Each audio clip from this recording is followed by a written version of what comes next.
ললিতা আমার কাছে দৌড়িয়ে আসতেছে। কিরে ললিতা দৌড়াইতেছিস কেন? আরে প্রিয়া, ওই ছেলেটা ফোন করছে। কোন ছেলেটা? আরে হেডফোন ছুঁড়ে মারছিল না তোকে? আবির।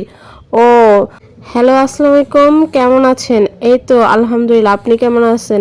এই তো আমিও ভালো। তো কি কথা বলতে চাচ্ছিলেন আমার সাথে বলেন। আমি না আপনাকে একটা গোলাপ দিতে চাই। কেন আমাকে গোলাপ দিতে চান?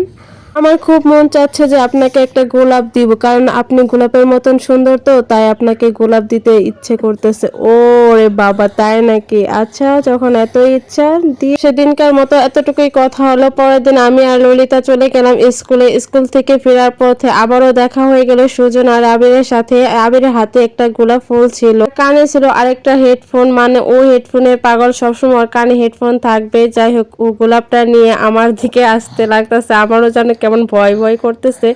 আমি তো পিছাতে লাগলাম।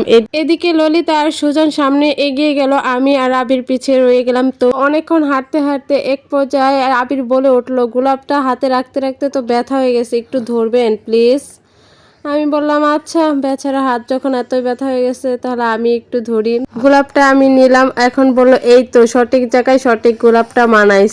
আবির বলে উঠলো, যে জায়গায় গোলাপটা মানায় সেই জায়গায় রাখা উচিত, তাই না প্রিয়া? আমি আর কি বলবো, চুপ হয়ে রয়ে গেছি। এইভাবে আমরা হাঁটতে হাঁটতে বাড়ির দিকে পৌঁছে গেলাম। ও চলে গেল ওদের বাড়ির দিকে। যাই হোক, বাড়িতে এসে ফ্রেশ ট্রেশ হয়ে খাওয়া দাওয়া করে এখন আমরা বিকেলবেলা আবারও চলে আসলাম সেই জায়গায় আড্ডা মারতে। আমি আর ললিতা প্রায় বিকেলবেলা ওই জায়গায় বসে দুজনে আড্ডা মারি। একটা কথা বলে, আমার কিন্তু সেই সময় ফোন ছিল না, ললিতার একটা বাটন ফোন ছিল। তাই ললিতা মানে ওই ফোন দিয়ে ললিতা ওর বিএফের সাথে কথা বলে। এমন সময় আবার সুজন ফোন করছে ললিতাকে। তো ললিতা রিসিভ করে কথা বললো অনেক সুন্দরভাবে, অনেক সুন্দর করে মিষ্টি মিষ্টি প্রেম করতেছে। এদিকে আবার আবির ওইখানে ছিল।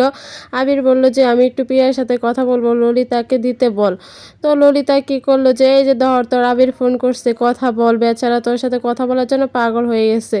তো আমি আর কি বললাম, ফোনটা ধরে সালাম দিয়ে চুপ চুপ করে আছি। কি বলবো বুঝতেছি না। আবির যাই বলে আমি হতে নাতে না বলি। আমি কি কথা বলতে হয় এগুলা জানি না। ও যা বলে আমি তাই সুরে সুরে বলি। তো এই দিকে চলতে থাকে আমাদের 2-1 মাস এরকম টুকটাকি কথা বলি ললিতার ফোন দিয়ে। আর ললিতার ফোন দিয়ে কতদিন কথা বলবে? আবিরও ওদেরও আবার ডিস্টার্ব হয়। তাই আবির বলতেছে তোমার একটা নাম্বার দাও আমাকে, আমি ওই নাম্বারে তোমাকে ফোন দেবো।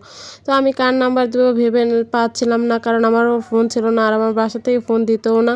যাই হোক, আমি আর না পেরে আমার বাবার নাম্বারটা ওকে দিলাম। ও মাঝে মাঝে ওই বাবার ফোনটা নিয়ে আমি ওর সাথে টুকটাক কথা বলি।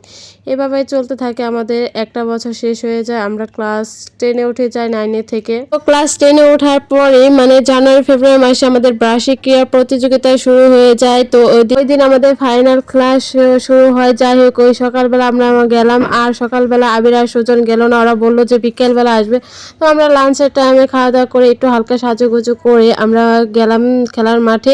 এদিকে আবির আর সুজন আমাদেরকে খুঁজে না পেয়ে আবির কি করছে, আমার বাবার ফোনে ফোন দিয়ে বলতেছে, আমি পিয়ার স্যার, পিয়ার তো একটা খেলার বাকি রয়েছে, পিয়াকে খুঁজে পাচ্ছি না, পিয়া কি বাসা থেকে বের হয়নি? আব্বু বললো যে পিয়া তো অনেকক্ষণ আগেই বের হয়ে গেছে। অবশেষে আমাদের সাথে দেখা হলো। ওই দিন কিন্তু আমি ফার্স্ট হয়ে একটা প্লেট পাইছিলাম। যাই হোক, দেখতে দেখতে আমাদের বিদায় অনুষ্ঠান চলে এসে ক্লাস 10-এ। তো আমি ভাবি যে আবিরকে একটা গিফট করব।